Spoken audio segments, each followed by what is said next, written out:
I know what you're thinking. What in the gosh darn is Bits and Bombs?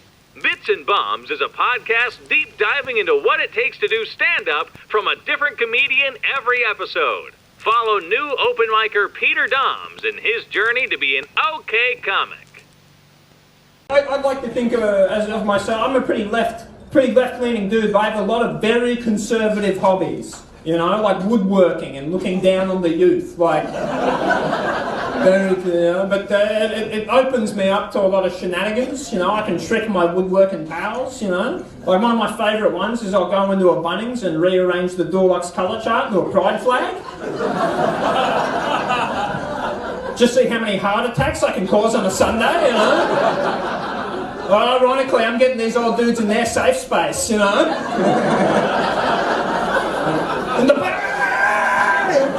Good luck getting to the garden section to find Zen in time, you old cunt.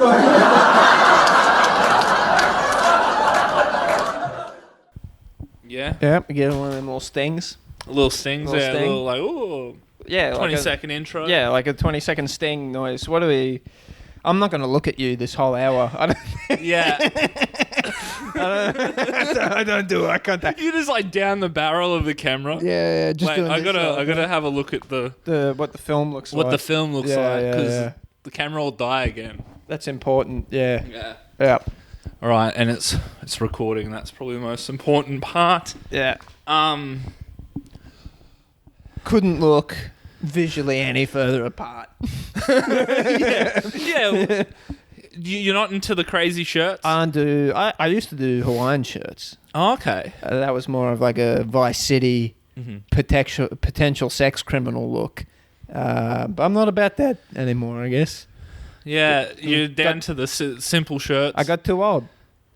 How old are you actually? Take a guess. You're like, I feel like you're like 26, 27. That's fucking even 26, yeah. Oh, we're the same age. People normally go over, man. People always think I'm older than I am. Oh, okay. Yeah, I get it. Yeah. Yeah. But so you're saying that I'm also too old to be wearing what I'm wearing? yeah, it's time to grow up. I don't want to be mean, but, maybe put on the big boy pants for a bit, you know? Yeah. Oh, Yeah. I feel like the pants are all right. Pants are pretty big boy, but I don't know. I don't know about all this colour. I don't like sticking out Yeah. in a crowd. To be honest, I don't really like being in crowds. But, you don't want to stick out. You never want to stick out. You know? Why don't you want to stick out? I don't know. I just feel like, when you go to, like, the train station and they have the thing that's like, have you seen this man? And he's wearing distinctive clothes. You Yeah. should never be wearing distinctive clothes. You should always be ready to strike. Yeah, they'd be like, oh, that's the fucking guy in the Pokemon jumper. Yeah, that's Pokemon jumper guy. That's that fucking loser. the QR Queensland Rail wants him because he stinks so bad. He's such a loser. He's stinking up the train with his bad riffs. Get him out of here. So with that concern, have you ever been on that TV? What do you mean? Have you ever been have you seen this man? No, not to my knowledge, no. But you're worried about it. I'm Like you were always just worried prepared. about it. Yeah, I know. I used to, like when I was younger, used to catch public transport just fucking hammered all the time. Just constant. Because I lived I'd go to town to go to uni and stuff, but it was like an hour and a half by bus and train. And I would just be wankered there and so I just it was the only way to make the trip faster was to just be wankered. So I would be like, oh, it's time to go to uni. I'm just going to go raid Dad's liquor, get flogged, teleport basically from the bus stop to university, pray I'm sober enough to learn, go to the pub after and go home. Done. You've mastered teleportation. Mastered it, yeah. But it doesn't always work because, so I used to have to catch the train pretty much to the end of the line and then you'd catch a half-hour bus. But if you were too flogged, you would sometimes miss the last bus and then it was like a 20-kilometre walk home. Oh, fuck. So you'd have to walk over a bridge. I nearly got mauled by dogs out front of the Indian Brothers restaurant one time. It can backfire pretty spectacularly. I had to stop for a fucking nap on the fishing pontoon in the middle of the bridge because I was just fucked. I've just been drinking all day and had to do a 20-kilometer jog to get home. One time, Dad found me in the window when he woke up to go to work because he was a boilermaker. He'd wake up at like 4 a.m. to go to work, and my room was at the front of the house, and I knew how to like jimmy the windows open. So you jimmy the windows open, and I went to crawl through because my bed was on the other side of the wall. So you just crawl through the high window and fall onto the bed. Fell asleep in the window. I didn't make it through. So he come to get in the car in the morning, a pair of legs out the front of the fucking house. Just pushed me in. So yeah, it doesn't always work, that method. Sometimes. Yeah. All right. Sometimes you piss your pants. Sometimes you do piss your pants. Sometimes you piss your Yeah, pants. sometimes it happens. Sometimes it happens, yeah. Yeah, but what's worse, sometimes you shit your pants. No, not me. Not you? No, me, man. Yeah, not me either. Yeah. No, I wear big boy shirts. I don't shit my pants. No, I haven't. Man, I haven't shit my pants since I was like in maybe like primary school, maybe early high school. That's salmonella, like food poisoning. Shit my pants, which I feel is reasonable. Yeah, it's reasonable. I think that's fair. Yeah, it's a fair way to shit your pants. That's a fair time. Like some, yeah. You hear some stories of people shitting their pants. You're like, no, that one's not warranted. Yeah, I've never been drunk enough where I've shit my pants. No. I know some people that have. How the fuck do you get to that point? I don't know. I think you've got to have a pretty relaxed asshole going in. Yeah, before you've already signed yourself up. Before the beverages, you got to loosey goosey. I'm tight. Bit of a swirly tummy. I'm very rigid. I'm stressed all the time. I've got the strongest clench in the Greater Brisbane area. Yeah, I have heard that actually. Yeah, it's pretty bad. Like those little machines that put the caps on beer bottles. I can do that with my ring. That much raw. That much raw for. I got a part-time job in the 4X factory as butler long necks. All right. Just my asshole lowering over the box. That's where they get the distinctive taste. Those long necks are clear glass before I get to them. Oh, shit. All right, so Jack Knight, everyone. When was your first gig? When I was a little boy. So I did when I was 16. Mm-hmm. I was doing academic debating in school. Mm-hmm. Which was good because I was good at it because it was just arguing. Yeah. I'm the king, so I did that, and then the coach or whatever. It feels weird to call him a coach for academic debating. Yeah, put me in, coach. Put me in, coach. Yeah, throw in the notes. But yeah, so I was doing that, and the coach or whatever was like, "You don't want to do this. You were just trying to tell jokes." I was like, fair play. So I did, I think 1 or maybe 2 gigs at 16, and then I quit because I was like, well, no one wants to listen to me. I don't know what the fuck I'm talking about. I'm just a specky little cunt. Like, no one, who cares? Yeah. No one cares. I have nothing to say. So I quit, and then I didn't come back till I was about 22, 23. Mm-hmm. Took like a 7-year hiatus. Yeah, okay. Did you do what gigs were around? And were you doing like when you were 16? Like you only did. There it was two or only three one. times? There was only one gig you could do because you're under 18. It used to be called Young Blood Comedy. Okay. With Sam Bowden and Matt Ford ran it, so they were still around back then. And yeah, it was at there was like a youth space in the valley, so that was where that was. Went there twice. My dad accidentally backed into a Mercedes. It was a good time, I guess. And then I quit. How'd the gigs go? Because you probably said bad. Probably bad. Probably bad. Yeah. Yeah, probably bad. Yeah. Do you remember any like gear that you would have had back then? I don't remember anything from my youth. Oh, okay, yeah. I buried it. Yeah, that's fair. It's gone. I don't like to think about it. You know what I mean? Like it's weird having siblings because they'll remember it. Oh, isn't that the fucking worst? Because they'll be like, "Hey, remember like this trauma that you went through?" I'm like, "No, cunt, I buried it. Don't bring it up." Yeah. I put it away. It's in the cupboard. Don't get it out. And you're eating brownies on my fine china. Put it back in the fucking cupboard. Stop. And it's always used very strategically. Oh, usually, yeah. But no, so I don't remember being sick. I mean, look, it was probably, I don't know. It was probably Like back then, as a kid, I was real heavy into like a lot of like Monty Python, Mighty Boosh, like Faulty Towers, that kind of stuff.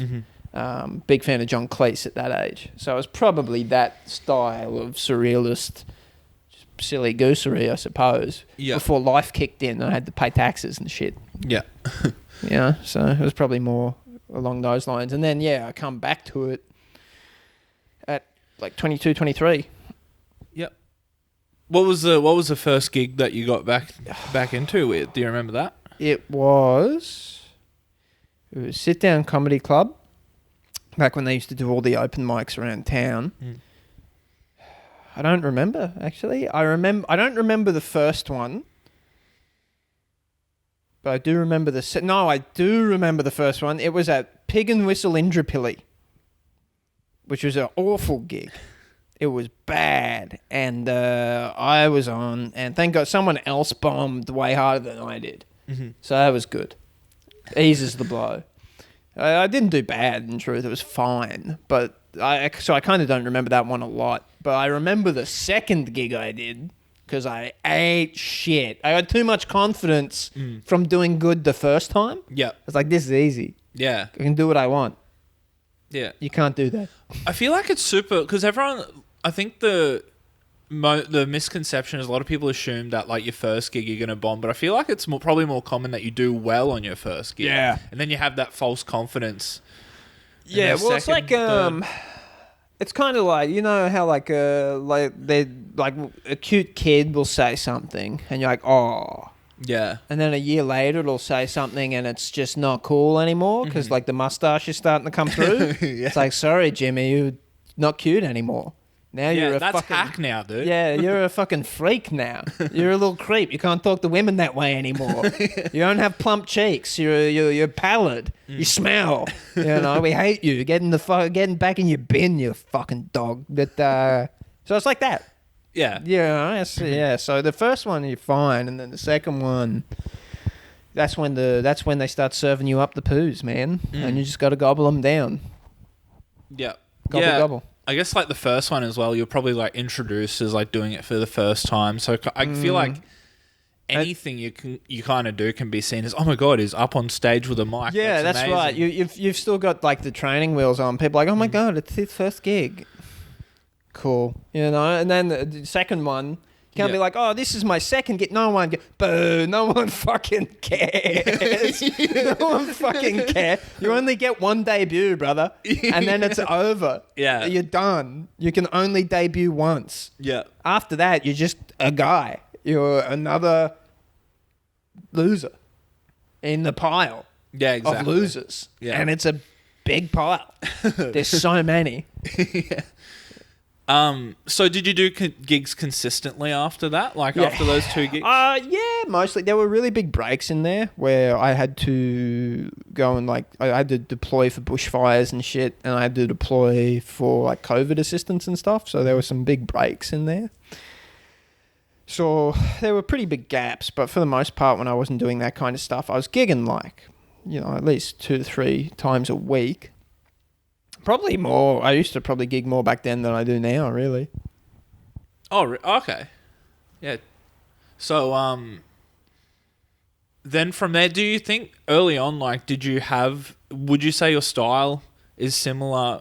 Oh, it's changed a lot. It's changed a lot, I think. There's a lot more of a hard edge to it, you know? And I think when you start out, you have this thing of like, oh, I want to be liked. And I lost that pretty fast. I don't want to be liked. I don't need to be liked. I need to be respected, you know? So I think, I developed a much harder edge to it, and the joke writing got a lot more succinct. I used to try to do longer format stories, but I've pretty much thrown that away. Mm-hmm. I couldn't give a fuck about it. You know, there's not enough time with the time frames you get. So probably is very different. It used to be like a lot more surreal, but that was like at the forefront. There's still a lot of that in there, but it's more subtle. It's not the primary objective anymore, if that makes sense. Mm-hmm. Like it used to be surrealist comedy, maybe with like tinges of rage, and now it's mostly rage with this mask of surrealism. So people are like, oh, he's not going to kill us, he's goofy. Might though. Yeah. But he might get you. He might Yeah, I think stab you to death, yeah. I think it's really interesting with your style. You do come, just out the gate blazing. Yeah. I I don't know any other. kind of stuff. I don't know any other way. To be honest, like a lot of comics. I can't remember. I was talking to someone about this the other day. I think it was Peter James. It was a while ago. I was doing this corporate gig, and he's like, no matter what happens at a gig, you only ever lean in. Like, no matter how it's going, good or bad, you stick to your guns. And I was like, that's because I only have this gun. You know what I mean? Like, there are other comics who can go, oh, this is being bad, I'll dial it down a little and be more likable. I can't do that. I am intrinsically not likable. You know what I mean? I can't get rosy cheeks and cute it up. That's not available. I have to double down. I'm a brawler. You know what I mean? It's like watching the UFC and you see like a brawler and they start trying to wrestle. It's like, no. Yeah. Get on your feet. Start throwing. Start swanging. Yeah. It's time to swang and bang. Don't do this. You're gonna get choked out. And I've got to come out guns blazing, and that's all I know. Yeah. Okay. Yeah. Because I was really curious about that because I think like, especially early on, for me, if I feel like I was to try and stick to that style of stuff and then the crowd's not picking it up, I'd lose that confidence like straight away. You've got to double down. You have to double down. Yeah. It's like a fight. You're fighting. Yeah. You've got to you just got to keep blasting, I mean, you can readjust or whatever, but you just got to like address it sometimes, but you can't stop. Because I feel like as soon as you kind of show that weakness or the blood in the water, then you've lost them. You've lost them. Then you're facetious. You're a turd. And you've also you've acknowledged that they've won, I guess. Too. Yeah. No, and you can never let them win. Yeah. I'll kill them all before I let them win. I will. Yeah, it's not happening. You've got to show strength. You can't let them see behind the veil. It's all you must persist. Like no matter how bad it's going. People, you can bring them back around if you've got the confidence. You just bring them back around. You get them back in. Sometimes it doesn't work. I've had some fucking stinkers. So where they just hate you. They hate who I am and what I represent. Yeah. And you just can't win them all. That's one of the really hard lessons is you can't win them all. Yeah. Sometimes you got to fucking take the L. And rather than compromise on your comedy and be a coward on stage, be a little piss boy who no one respects. You just take the L and people will go, well, you know what? He never compromised. Just fucking bombed. He stunk it up. Yeah. But he did what he does, And that's kind of how... I think if you don't do that, it's so hard to actually get good. Yeah, exactly. Because you're not staying consistent with what you're trying to do. Do you know what I mean? And so you just end up fucking around. Yeah. There's not enough stage time in this town to fuck around. Yeah, exactly. You've got to pick what you're doing and do it. Yeah. And that's it. You make it work. And I think that's why, for me, I've started to get, kind of excited to do gigs that I know might not get, a massive turnout and things like that. Because I'm like, oh, that's just a good lesson. That's going to be a good way and if you can make shit work there, you're the king. It'll work anywhere, And particularly Queensland's tough, man. There's no arts community here, so if you can make it work in a pub in Queensland, then you'll make it work, And you look at all kind of the modern greats or whatever in Australian comedy, and they're all freaks. They're all stupid freaks, and but they make it work. They don't do what they're not going, oh, I think this will be popular. I think this will work in the Zeitgeist. They're doing their thing, and they're hammering it into the hole until it fits, you know? Yeah. And it's about strength. It's about strength. It's not about art. It's about strength. We're not doing art. We're fighting. Yeah, that's the way I see it. That's Yeah. like very honestly the way I see it. Comedy, stand-up comedy is the combat sports of the theatre world. Yeah. Yeah. Actually, that's Like, so accurate. No other type of performance is there such consistent, immediate tactile feedback. Yeah. Yeah, if you miss, you miss, and unless you're completely deluded, you fucking miss, and Yeah. it sucks. Like there's nowhere to hide. There's no set pieces. There's no one else on stage. It's you and your stinky little shirts eating shits. Nowhere to hide, and you get humble.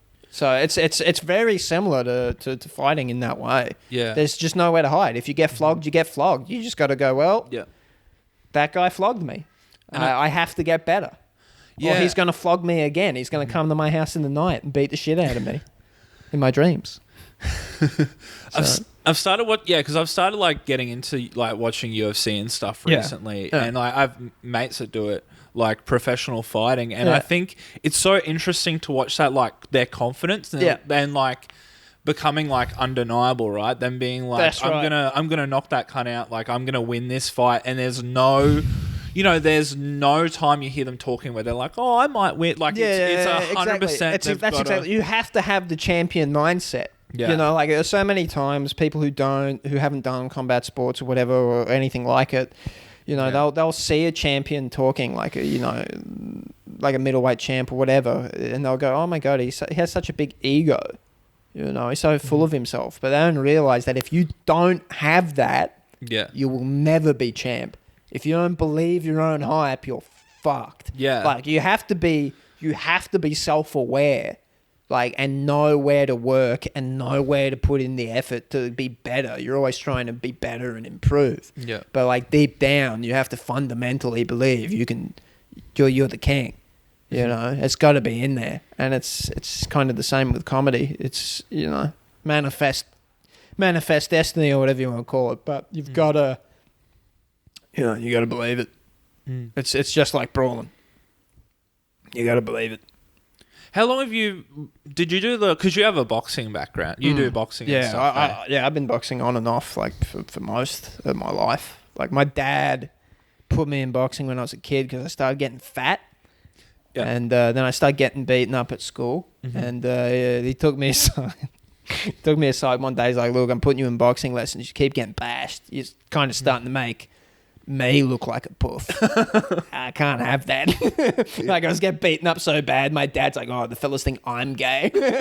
You're getting beaten up so bad, they think I'm gay. I'm not even getting beaten. So yeah, he put me in classes, and I didn't really like boxing as a kid because like someone had made me do it. So I did it for a while, and I wasn't very good. And then I came back to it later on in life, and I've been on and off with it for a very long time, and I'm still not very good because I've never like sat down and committed. There was a period of time when I was like 19 where I really, really wanted to have a good go at amateur boxing. I was registered and went along to get matched up a couple of times and didn't work out, but I had to kind of stop doing that because I ended up being homeless.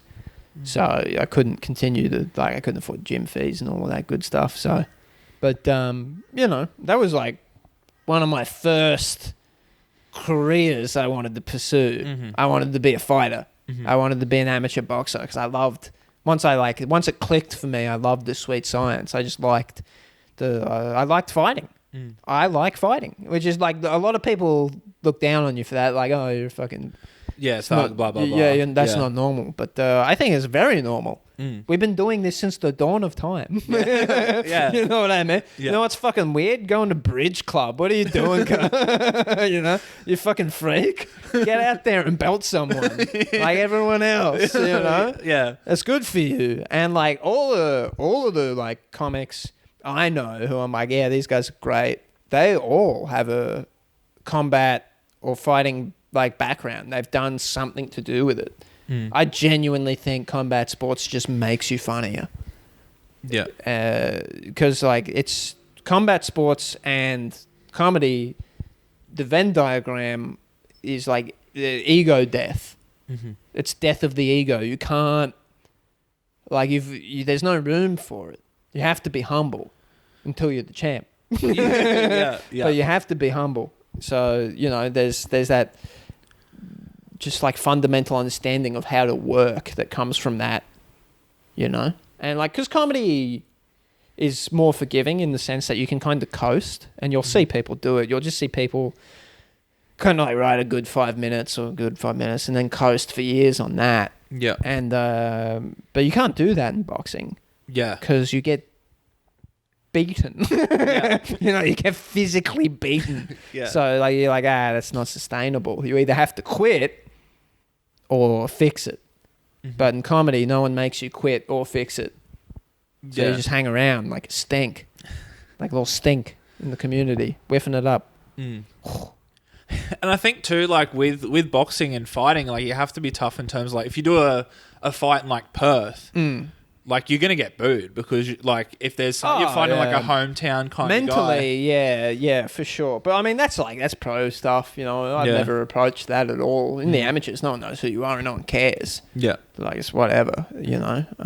But I guess there's always a mental resiliency to it. And honestly, I reckon for those fellas, by the time they get to the stadium, with a few exceptions, it probably doesn't really fucking bother them, You've got the mental resilience and fortitude to do all the other stuff leading up to it, which is harder, Yeah. Just waking up every day at 4:30 a.m. to run fucking sucks. And once you've got the resiliency to do that, it's fine, So yeah. So you said Queensland crowds are tough. Have you done many like interstate gigs? Yeah, for sure. The only place I haven't been, like in terms of the major cities, is Melbourne. Mm-hmm. Done Sydney and stuff, and like it's way easier in Sydney, in my opinion. Yeah, I have heard that. I've heard that about Sydney. Well, it's the common theme. Like you'll hear it a lot, and I don't know quite how much truth there is to it because I haven't been to Melbourne, but. I think it was Sam Bowden who coined this, but how does it go? It's a Melbourne fuck, how does it go? Can't remember. Like something that's just a premise in Brisbane is a joke in Sydney, and something that's a premise in Sydney is a joke in Melbourne, and it doesn't flow back the other way. Oh, okay. Like you've got to be so tight and concise up here because no one respects you or the art form, if that makes sense. And like in Sydney and Melbourne, they have arts communities and you're part of the arts. We don't have that. Brisbane doesn't understand that. So much that's the reason why in Brisbane you see so many fucking comedy competitions. It does my head in. Everything's a fucking competition, crowd work competitions, comedy competitions, constantly, and it's because we don't get it. It's got to be a sport. It's got to be a we don't get the arts. It's got to be a sport. Put that cunt in a jersey and give him a ball, and then he can tell jokes. Otherwise, I don't understand this. So you have to be so concise and so just efficient. You can get away with dawdling in Sydney, I find. You can dawdle for a bit in a joke and they will stay with you, and like I call it dawdling because, I live here. Down there, they probably call it setting up a premise. But to me, I just like it, but particularly, it's probably a me problem too, with the way I think. I'm just like, get to the fucking, get to it. Yeah. Get to the getting. Yeah, word economy. Yeah, word economy is king up here. You have to be efficient, Like whenever I sit down with someone to write and they will give me something, cut half of it out. Yeah. Cut half of it out and see if you can still make the joke work. Yeah. When I started, what I used to do was write all of my jokes on index cards, not in a book, because if you wrote them in a book, you had too much space. Yeah. You had too much space for the words. You don't need that much space. If you can't fit your joke on an index card, it's too long. Yep. make it fit. And that's how I started to like tighten things up. Because like otherwise, if you have like a physical restriction, then you have to think within those confines. Yep. It's too difficult to make the brain enforce that independently. You have to build a framework to like, I've only got X amount of words that will fit in this card. How do I make the joke work anyway? Yeah. And if you can make the joke work in that size, then you know that you've polished it as much as you can. And you're also not relying on, like, I guess, doing it word for word as well. Like, you probably... Are you still writing the joke on the index card, like, word for word? Or are you doing I used to, yeah, for sure. Yeah. So I used to... Yeah, it's like, it's word for word. It will fit on there. Yeah. So that's how I started out doing that until I learned how to be concise. Because otherwise you waffle. I'm really bad for waffling. As soon as I go off the script, I'm waffling. Yeah. Because I'm not particularly structured. Up here, it's just all goo. You know, it's just loose goo. So if you don't do it right, you just say nothing of value. And then the crowd's sitting there going, where's the joke? There should be a joke in here. This guy's just talking to me. Where's the joke? Yeah. But if they're in Sydney, they're like, oh. Yeah, they're like, oh, what a fun evening. He's very brave. You know? No one thinks you're brave in Queensland. No one thinks you're brave. They just think there's just like a huge tattooed bricklayer there going, nope, he's gay. Gay, where are the jokes? Yeah. Why doesn't this man hate his wife more? That's the way it is. You see a lot of that up here. A lot of... Yeah. Yeah, heaps of that. And then they'll just start talking to each other. Yeah. Make me laugh, cunt. Yeah. Make me... I don't want to... I'm not... Not funny. No, not funny. Hate your wife more. Yeah. Yeah, you see a lot of that up here, but you don't see so much of it elsewhere. Even in... Like, I've done some stuff in Perth, and they're quite similar to a Brisbane crowd, but I haven't done, like, any open mics or any lower... I only go there if, like, I can kind of break even type thing, so I don't get the and I'm only ever there for a couple of days, so I don't get the opportunity to do some of the lower, like, entry level stuff. So I don't really know what that scene's like in truth, but the good, like the big rooms, the professional rooms, they're great. They're good. So they're not dissimilar to here at all. But Sydney is easier in my experience. At what point did you start breaking through to like paid gigs and things like that? Probably a year and a half, 2 years. Year and a half? Yeah. Which is probably faster than some people, but I don't know. I kind of just got lucky in some ways. So, like I just stopped. I created false demand for myself. That's how I did it. I created false demand. I just stopped calling for unpaid spots.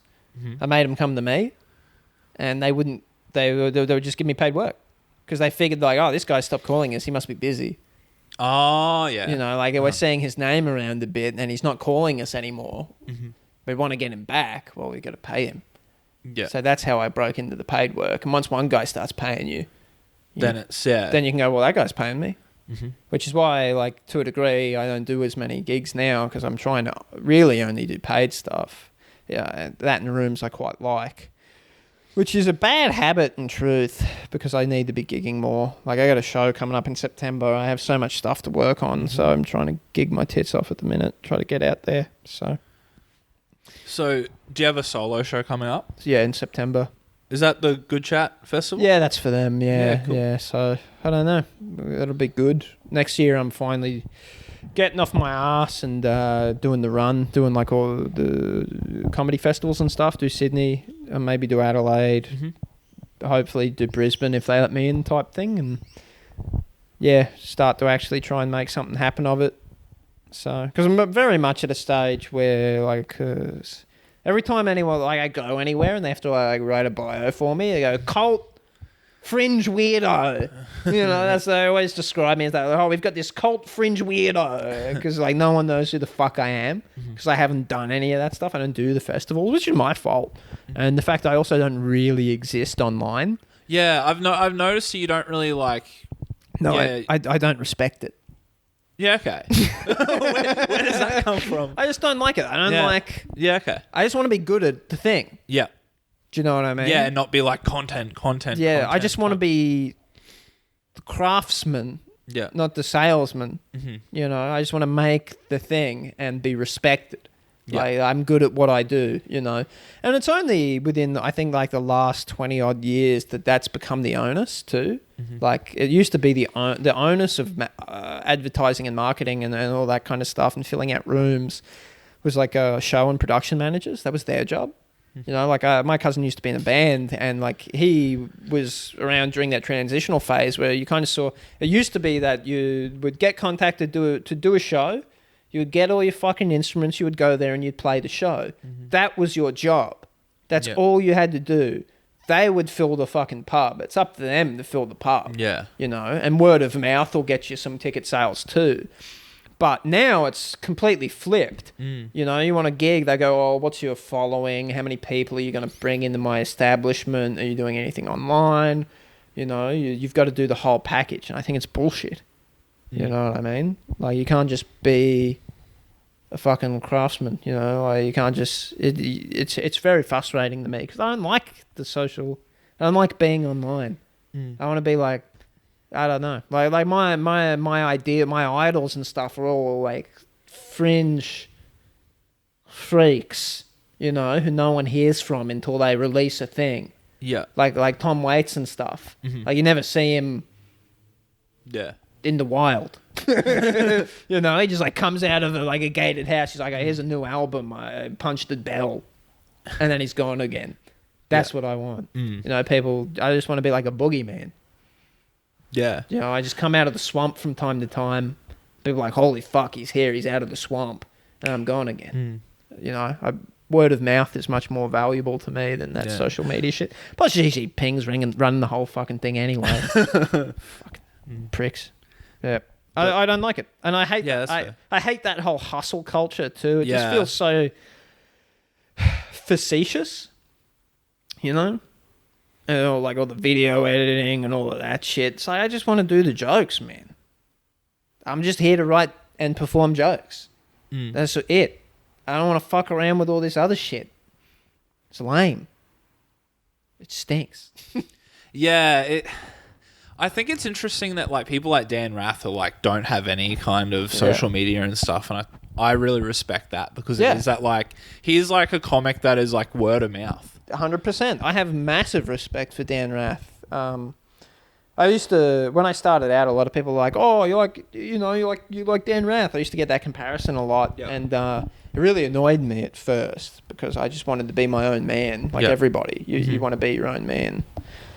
But like now, like I see it as the complimentary thing it is. The guy's a fucking genius. He's a lunatic, but he's a genius, you know. So it is what it is. But like, yeah, that's exactly right. You want to be word of mouth, but comedy's not very popular at the moment in the zeitgeist, so this just doesn't work.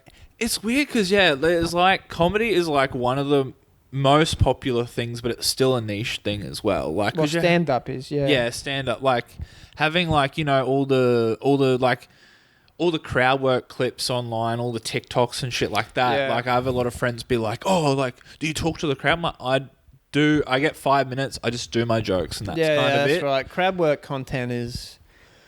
I don't really do crowd work because I don't respect the audience. I don't want to talk to them. I'm not here to talk to you. I'm sure they're lovely, but it's not what I'm here for, you know. So, and that's the thing. Like, all of the stuff you see on social media platforms is that crowd work stuff because people don't want to burn their gear. Yeah. You don't want to burn your jokes, right? And it's advertising themselves, but now obviously. And now it's kind of come to this full circle thing where, like, if I was to post a social media thing with one of my jokes, people are like, that's weird, that's not crowd work. It's become the expectation. Yeah. So... And it's also like some gigs, crowds rock up and they're not really into bits. They just want crowd work. Yeah. Like some... Yeah. 100%. You do see that, and I always disappoint those people because it's not what I do. And like sometimes you get crowds where, like, I had one last night where they have things that they're really into, like specific like subject matter where they're like, you know. Like the one I was at last night, they were just super into dirty stuff and sexual content, and I really don't have any of that. I don't really like to talk about it, you know. So they were really into that kind of stuff. But as soon as you start talking about, you know, the Japanese bayoneting us, you know, they pull back. Yeah. I was like, well, we can't talk about that. We can't talk about a little bit of bayoneting. Yeah, someone here was talking about their clunge, and we were cool with that. Yeah. But I start stabbing a guy, and it's we're all weird about it. Boo-hoo, you know. How about you grow the fuck up, you know? This is what happens when you watch nothing but A Current Affair, you know? You don't realise what's really going on out there, you know? Watch some SBS. Get to grips with the world. The stabbings continue, you know? It's weird how some rooms are just like full especially I think the most common one probably is the dirty stuff. Like some rooms just want. I don't do it. Yeah. I don't do sexually explicit or dirty stuff because it's just not me. Like I don't particularly enjoy it that much. Like I don't think I'm better than it or that it's below me or anything like that. I just don't get it, I guess. It's just been done in a way. That's my mentality too. I feel like there's only so many jokes you can make in like the dirty kind of sphere without it being like the same, like kind of you feel like a hack, but and I just don't. I don't know. It's not for me. Like, I don't. I just feel like even if I did do it, I wouldn't be doing it as good. Yeah. As other people, because it's not I'm not very good at it. So, you know, and also there's the thing where like I am like a 6 foot tall white dude with anger problems. I shouldn't be talking about that on stage. People are going to get uncomfortable, you know, like it's not socially acceptable for someone. Because like when you're a dude, like when you're like, you can't really talk about sex without sounding really gross because of that. And like, I was chatting to someone about this the other day about how like if a white dude is getting too much pussy, and talking about it, it's a problem. You know, like he's being sex positive, but it's gross. And if they're getting no pussy, it's a problem because of the, like, you know, you turn into a shooter and stuff. Someone like me has to get pussy within a framework. The pussy has to be within a framework, like a marriage. You can't. You need to be doing more bitch wife jokes. Yeah, you need to be. You can't get pussy outside the framework. Yeah. 'Cause then you're an unknown, and that's dangerous. Because we're dangerous. Because we'll get you in the night, you know? So you've got to be within. And I don't want to talk about that. That's like my personal life. I don't really. Like, I've been with the same woman for like nearly 7 years, but I don't do jokes about it. This is like, I just don't think it's funny. You know? It's like, it's not for me. Like, it's just not funny. And I can't be like, oh, I'm getting pussy. It's gross. Yeah. Yuck. Yucky. Stop sin. You're living on sin, brother. You're sinning up the stage. While I'm growing my beans. Yeah. That's it. Just, I don't know. Like, I was talking, this is a while ago, but I still think about it because it fucking cracked me up. But I was like doing this gig, open mic, in town, like smack bang in the city, and there's this gentleman who I don't really know much about him, but I'm sure he's a very nice man. He'd done like 2 gigs or something like that, and he was talking to me. He's like, so like, what do you write jokes about, man? Are you like writing jokes about like society and like what it's like to be a man and stuff? I was like, I'm telling jokes about beans. Like, what are you talking about? Yeah. Write a joke about a legume and come back. Like, yeah, try and. Like, if you want to talk about that stuff, hide it. Hide it behind a facade, you know? Like, I got jokes about, like, fucking soup. And the jokes, like, it's not about soup. It's about the fact that I was beaten too much. But on the surface, it's a soup joke. Yeah. But there's a subcontext, you know? It's like the Futurama episode where the devil was like, the robot devil is like, don't have your characters say how they feel. That makes me mad. You know, don't make jokes about what you're trying to say. Never say what you're trying to say. Yeah. Dodge it. You got to work around. Yeah. If that makes sense. Especially if it's like a political kind of stance or whatever, it becomes like a TED Talk. Yeah, you become preachy. You just sound like a fucking asshole, you know?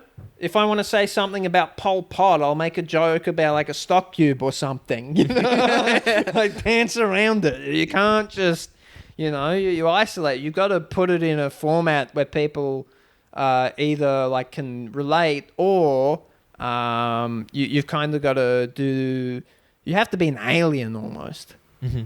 Where people like, this guy is so alien that I don't feel threatened or uncomfortable because he's not one of us. Mm. He's some esoteric other thing. Do you know what I mean? Mm-hmm. You know, like it would be like, it's the difference between like if a Hell's Angel said, I'm going to fuck your wife, you'd be like, ooh. You know, like, no. But if like a little mushroom man said he was going to fuck your wife, you'd be like, that's wacky. That's wacky. Look at that little guy. He's going to fuck my wife. What a wacky little fella. Oh God, he's doing it. Hey, he's fucking my wife. So, you know, you got to be outside of the, you know, the threat bubble. You got to be outside of the threat triad, the circle, you know. So, yeah. Well, Mushroom Man's going to fuck man. Reminds me, this has been in my head for like 2 weeks. I keep laughing at it. Like a partner gets quite, like, worries about cybersecurity, which is quite fair, like in this modern age. But like, I don't care about it much. I'm like, what are you worried about? She's like, oh no, they're going to like download my stuff. I'm like, what are they going to do? Download your ass? And now that's been in my head for 2 weeks. Like, oh no, they're downloading my ass. No! There's a 3D model of it on the TV. No! They downloaded my ass. The cleft. My balls. It's been in my head for weeks. I can't get it. Just like a hacker at the computer. We've locked onto the ass. Start downloading the ass. I've lost rights to my ass. It's part of the public domain. Yeah, if you live past 100, your ass is in the public domain. Like Winnie the Pooh. Or the Happy Birthday song. I can use that ass as public domain. Just a whole line of dudes outside the nursing home waiting for your gram to turn 100. It's going to be ours soon, Janice. It's mine. That ass is mine.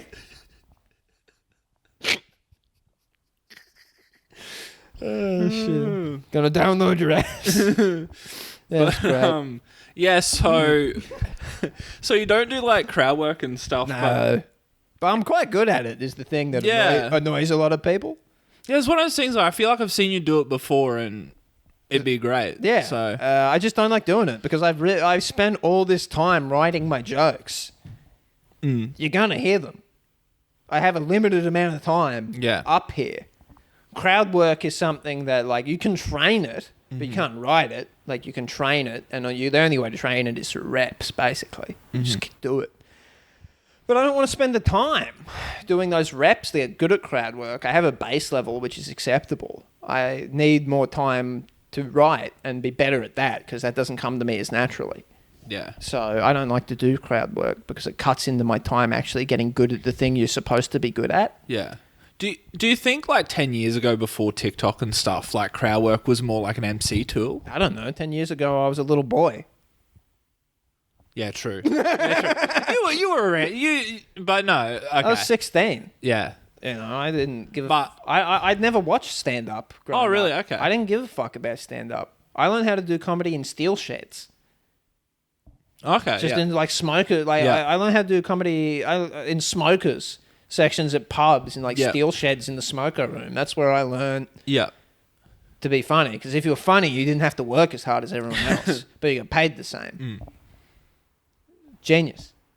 Funniest guy in the room. You've been paid for comedy for a while. Yeah, that's right. I've been slacking off for years. Like, the funniest guy in the room is usually the smartest.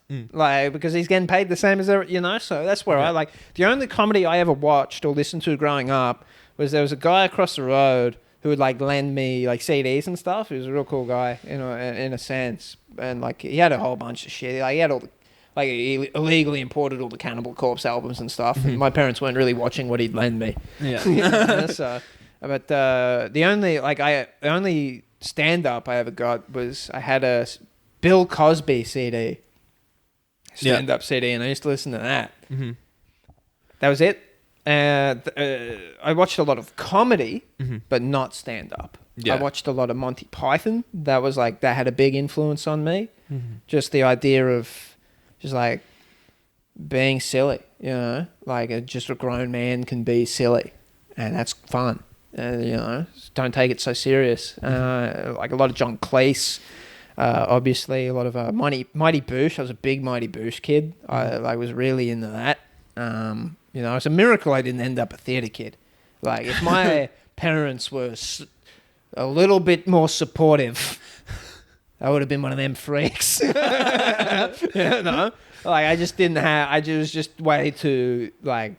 My dad was a Boilermaker. Like, I wasn't doing theatre, man. It was never going to fly. It's funny because my dad's a Boilermaker too, but he was a little bit more supportive. So I feel like that's like the timeline into like... Yeah. That's right. Yeah, that's right. He didn't beat you enough, did he? But... so, like, yeah, I mean, so a lot of comedy, but not a lot of stand-up. Like, like, you might be a lot of sketch shows and stuff. Mm-hmm. Like, I probably watched some stand-up back, like, when I was a kid, and the ABC used to do that thing. I don't know what it was called, but... They used to like get comics to do their last year's special on the telly, on the ABC, in that room full of boxes. I don't know what it was called, but I used to watch a couple of them. But that was kind of it. Like, I always had a passing interest, but never. Yeah. I was never a comedy nerd, and I'm still not. I still don't watch stand-up. Oh, really? Okay. Really, I still don't watch it. Like, I watched Shane Gillis's special. Yeah, that was really good. Yeah, I love that. And I watched Kyle Kinan's most recent special because I did a gig with him in Sydney, and he's a very, very nice man. So, and he's very fucking good, like just like a real professional. Yeah. Like, you watch him and you're like, oh, that's like what the pros do. That's insane. So I watched that, and that's about it. So do you go to many shows, or do you kind of just watch what like lineup and stuff you're on? If you're Nope. Oh, okay. Nope. I do my set, and then I just go hang out in the smokers. Yeah, okay. To be fair, I've been up on stage and then in my peripheral seen you and Michael Cho boxing each other.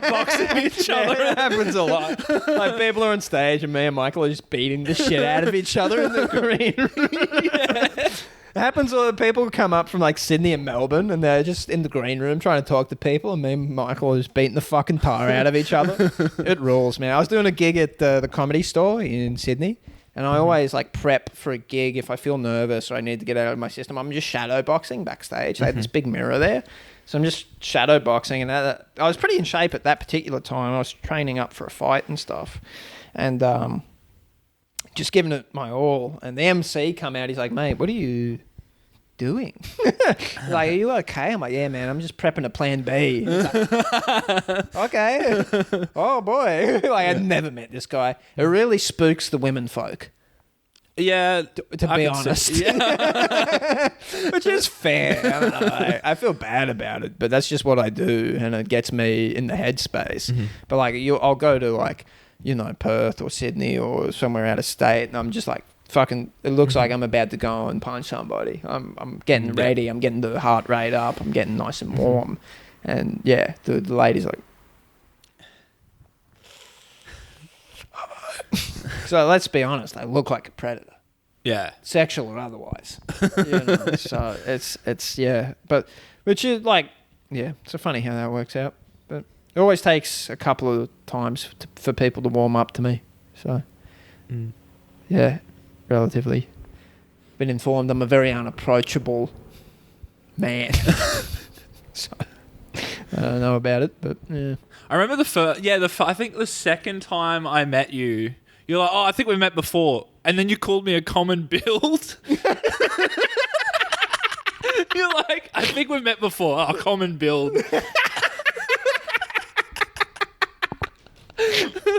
And I'm like, yeah, thanks, I guess.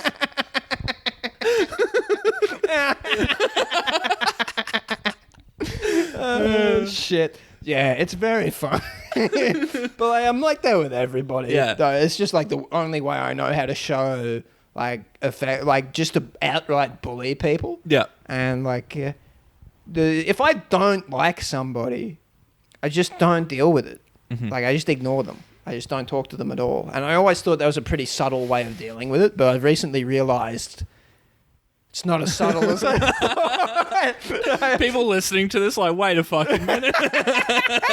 Let's be honest, Pete. No one listened to this. But like, yeah, I thought it was very subtle. I was like, that's the most polite way I can do it. But it turns out like not. Like there'll be like three guys, and there's like a guy and a gal on either side who I like, and I'll just completely ignore the man in the middle. And it's not always deliberate, like it's not always deliberate. But and then I'll be on the drive home, and I'll be like, whoops, fuck. I've left a lot of fellas hanging, So, but yeah, because like if I'm mean to you, it generally means we're all right. Yeah. Because that's how I grew up. Yeah. Like my grandfather Bill would just like he would bully you, and then Dad would bully you. And then when you got old enough, you bullied him back. Yeah. And we still do that. Last time I visited my dad, I got 1 foot on the ground, like out of the car. Got to the farm, 1 foot out of the ground, then he called my car gay. Like, I'm not even there yet. Like I haven't even made it to the fucking steps. And he's probably been thinking about saying it since watching you bully him. Yeah. He didn't even say. He heard me coming down the gravel road, Like just like bullying each other in key points, like just single words. Like you'll rock up with a haircut, they go haircut, and you're just like, fuck. I had and it's just like so built into me now that like I catch myself doing weird shit because of it. Like I bought these shoes, I bought new runners, I bought new shoes because my old ones were fucked. Yeah. And they were giving I was doing 5K, 10K runs. They were giving me shin splints and shit. So I bought new shoes, and I wouldn't wear them on stage for 6 months. Because they were too clean. And in the back of my head, I'm like, no, I can't be seen with clean shoes. What is it? Okay, so what is it with you in the clean shoes thing? Because I rocked up to a gig with clean shoes, and you're like, that's gay.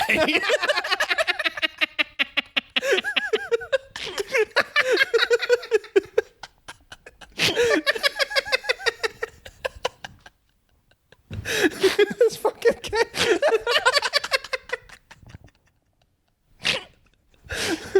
It's like in my head, I'm like, this cunt doesn't work. Like he's not one of us. You know what I mean? Yeah. Look at Mr. Fucking Clean Shoes over here with all his money. Yeah. So that's where you got to have dirty shoes.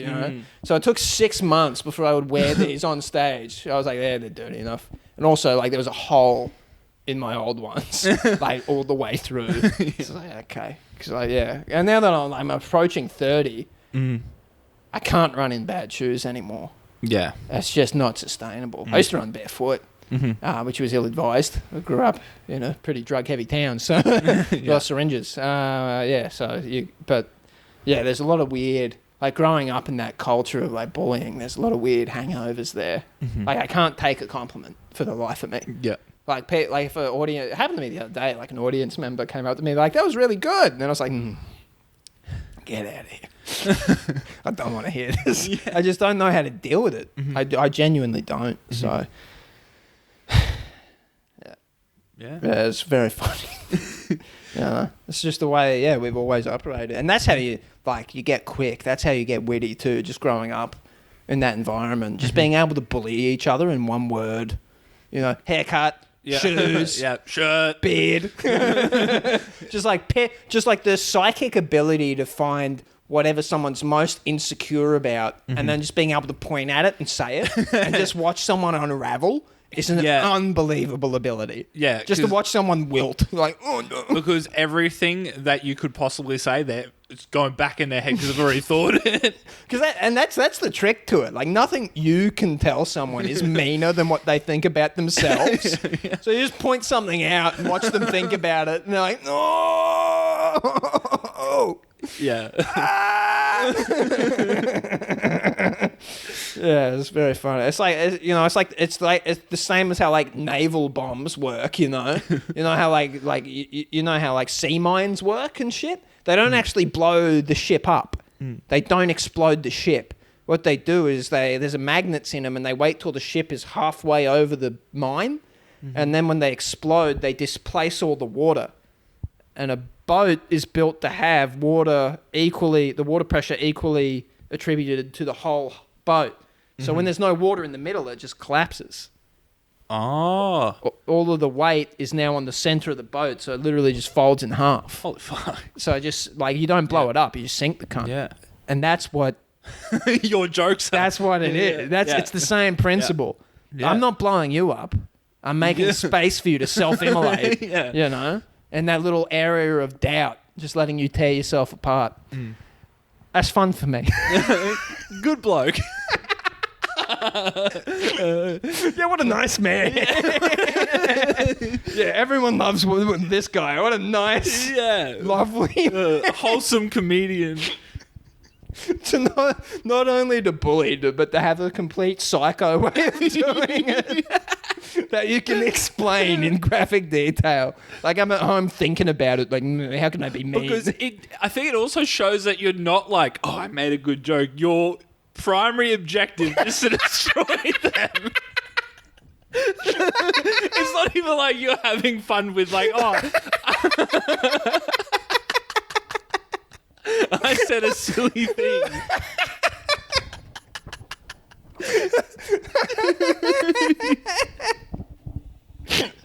Just trying to achieve maximum efficiency. But I'm not even, I'm not even doing it for the love of the game anymore. Ultimate word economy is one word. Oh, man, sometimes you can just do it with a look. That's when you've peaked, man. Or just, it's like the look is the point. Yeah, like when people come off stage, you just go...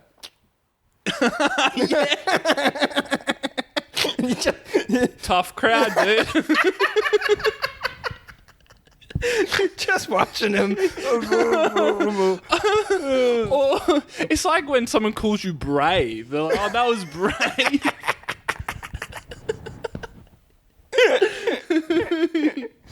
I think out of all of the versions of that, I think Matt Ford has the best. Where because he doesn't do it to you when you bomb, he does it to you when you've fucking killed it. He'll wait, and he'll wait. He does it very, very rarely. He only ever does it when you've had the set of a lifetime, a true annihilation. Like you've walked in, you've torn the house down, and the moment you get backstage, he goes, "Mate, what happened?" And you're just like, every part of that win is gone. You're just like, what did happen? Because you're always so in your head about it. Yeah. You're on a razor's edge of success and failure. So you're like, what did happen? Did I walk somebody? Did I say a slur on accident? Yeah, fuck. He's done that to me twice, and it's ruined my evening. But, so respect. He got me good, you know. Yeah. Respect. So I guess going to wrapping it up now. Your solo show? Is that your next thing? Yeah, that you're on? I can't remember what date it is. It's called Standard Issue Man. So it's just an hour of me doing my thing, and I'm releasing a series of trading cards as merch. Try and sell them as well. Wait, legit? Yeah. Oh, really? Yeah. Jack Knight trading cards. I'm 100% in. It's just photos of me in different outfits. One's of me on a can of beans, etc. So you're only allowed to buy one. That's the trick. You're never allowed to collect the full set. If you do, something real bad's going to happen. There'll be a QR code on the back, so that links to a page where you can book me and stuff. But not that anyone will, but I can't imagine anyone... Yeah, being this guy would be great for a corporate cricket. It's just funny buying merchandise for someone. It's just please book me. Yeah, it's pretty hard. That's the only comics merch I've ever seen where I'm like, that's genius, was when Luke Heggie brought out those builder's pencils. Yeah. Very smart. And you see some stuff around, but comedians feel bad about merch quite often. Yeah. But like bands do it all the time. Yeah. Like with absolutely no remorse. Like buy my shitty AS color shirt, Yeah. please. And it has 3 different colors. Yeah. One size, extra large. Yeah. But we don't do it for whatever reason. Yeah, I've noticed that. Like, I think. Can't sell these trading cards; they're too clean. Oh dear. Yeah, where can I know you hate the social media? I hate 'em. Yeah, but do you want people to follow you? Yeah, look for me in your local bog, I guess. But no, you can follow me on Instagram on old90, OL_90. People tag me more than I post, so I just try to repost whatever it is that they're posting, so I don't have to put in the effort. Basically, outsourcing my marketing to just people who happen to be there. So, yeah, like Bigfoot. The Bigfoot of comedy. Yeah, just fuzzy photos of me. No one knows if I really exist. Yeah. Found footage comedian. We downloaded his ass. Yeah, I got his ass on PDF. All right, well, thanks for coming on. All right, no, thanks for having me, piece of shit. Fuck you.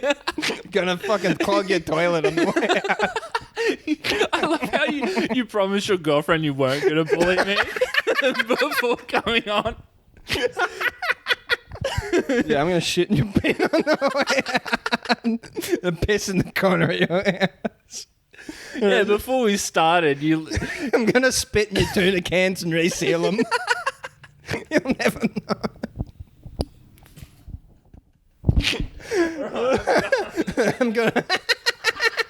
I'm gonna reshape your house keys on my way out, so you can't come back in. Oh shit.